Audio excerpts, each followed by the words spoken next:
जय हिंद साथियों, मैं राजू वर्मा, राष्ट्रीय किसान नेता, आम आदमी पार्टी, पश्चिमी चंपारण, बिहार। साथियों, अभी मैं चीनी मिल के सामने जो उद्यान है उस उद्यान में खड़ा हूँ। यह चीनी मिल हमारे जन्म के 1 साल बाद, यानी कि 1965 में यह चीनी मिल बनकर तैयार हुआ। आज़ादी के बाद से यह चल रहा था चीनी मिल, और यहाँ के तमाम किसानों का भरण पोषण इस चीनी मिल में गन्ना सप्लाई के चलते हो रहा था। और इसमें बहुत सारे मजदूर काम करते थे। और लालू यादव जी की सरकार जब आई तो 2012 में यह चीनी मिल बंद हो गई। और इस तरह के तमाम कई जगह के चीनी मिल, लोहट चीनी मिल जैसे कई चीनी मिल बंद हो गए, और जिसके चलते बिहार से मजदूरों का पलायन हुआ और नई फैक्ट्रियां यहाँ पर नहीं लगी, जिसके चलते लगातार पलायन होते रहा बिहार के गरीबों का, मजदूरों का। केरल, पंजाब, लुधियाना, चारों तरफ हमारे बिहार के मजदूर जाते गए।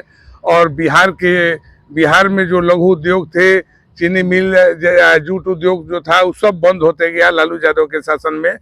तो इसी क्रम में मोदी जी जब आए यहाँ पर, तो माननीय देश के प्रधानमंत्री नरेंद्र दामोदर दास मोदी, जिन्होंने कहा था, एक जिम्मेवार पद पर है, देश के सबसे बड़े सर्वोच्च पद पर है, उन्होंने कहा था कि मैं इस चीनी मिल को चलवाऊंगा और इसी चीनी मिल के चीनी से चाय बनवाकर मोतिहारी में पी के मैं जाऊंगा।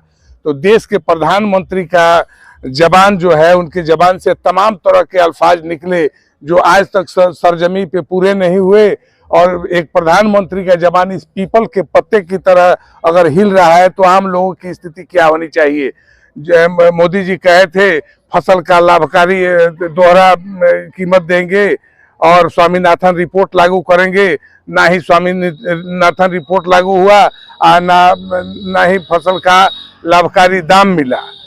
ऐसे स्थिति में बिहार के किसान त्रस्त हैं और मजबूरी में तमिलनाडु, केरल, कहाँ जाके अपना जीविकोपार्जन कर रहे हैं, और बाहर में जाकर ये मारे जा रहे हैं, पीटे जा रहे हैं, अपमानित हो रहे हैं। ऐसे में माने हमारे बिहार के मजदूर, अगर बिहार में ही ऐसी व्यवस्था हो जाए, फैक्ट्रियां लग जाए, इस फैक्ट्री की जगह पर अगर गन्ना फैक्ट्री नहीं लग सकता है तो दूसरा ही कोई लघु उद्योग यहाँ पर लगा के चला, लोगों के पलायन को रोका जा सकता था। लेकिन ये सरकारें जो है, जो भी वर्तमान में सरकार है, इन लोगों के पास नियत नहीं है।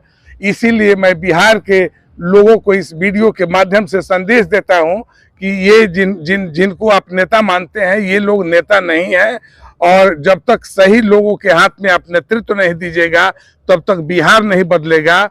मैं बिहार के तमाम लोगों से, इस वीडियो को देखने वाले तमाम लोगों से मैं हाथ जोड़कर प्रार्थना करूंगा कि जिस तरह से पेड़ के पत्ते गिरते हैं, परिवर्तन संसार का नियम है, तो बिहार में आप जात पात, हिंदू मुसलमान के राजनीति में जो फंसे हुए हैं, धर्म की राजनीति से ऊपर उठिए। अपने बेटा बेटी के लिए स्कूल, अस्पताल और रोजगार, और बिहार में रोजगार के लिए अपने सोच को बदलिए और एक ऐसे पार्टी को लाइए जो अपने किए गए वादे के साथ खरा उतरे। जैसे आम आदमी पार्टी के राष्ट्रीय संयोजक श्री अरविंद केजरीवाल जी हैं, वे जो कहते हैं सो करते हैं। आज तक दिल्ली विधानसभा में उन्होंने 70 वादे किए थे और 183 काम उन्होंने करके दिया है दिल्ली वालों को।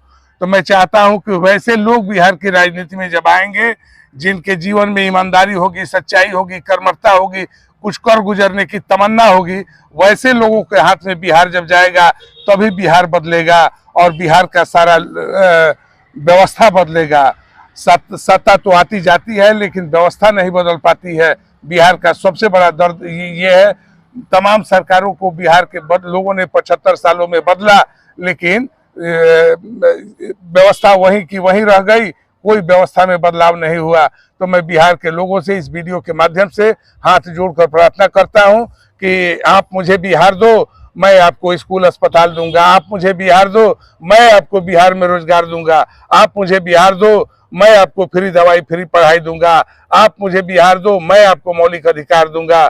फ्री दवाई, फ्री पढ़ाई, राजू लाल की यही लड़ाई और बिहार में रोजगार फर्स्ट फोकस हम लोगों का रहेगा। हमारी सरकार अगर बिहार में बनेगी तो बिहार में रोजगार कैसे सृजित होगा, इस पर हम लोग काम करेंगे और बिहार के लोगों को बिहार में रोजगार देंगे। और इतना फैक्ट्री लगेगा बिहार में कि हमारे बिहारी भाई बिहार में ही काम करके अपना जीविकोपार्जन करेंगे और बिहार को खुशहाल बनाएंगे। एक विकसित बिहार, एक शिक्षित बिहार, एक सुसंस्कृत बिहार, एक सुरक्षित बिहार और एक समृद्ध बिहार बनाने का संकल्प हमारा है। और बिहार को हम बदलेंगे। हमारा व्हाट्सएप ग्रुप है, हम बदलेंगे बिहार। तो यह शब्द दिल और दिमाग में उतर चुका है। इसलिए आप बिहार के लोग अपना सोच बदलें, अपने बेटा बेटी के लिए, अपने लोगों के लिए, रोजगार के लिए सोचें और हम लोग बिहार को बदलें। तो सबसे पहले आप लोग अपना सोच बदलिए और इस बिहार को बदलिए। इन्हीं सब बातों के साथ जय हिंद, जय आम आदमी पार्टी।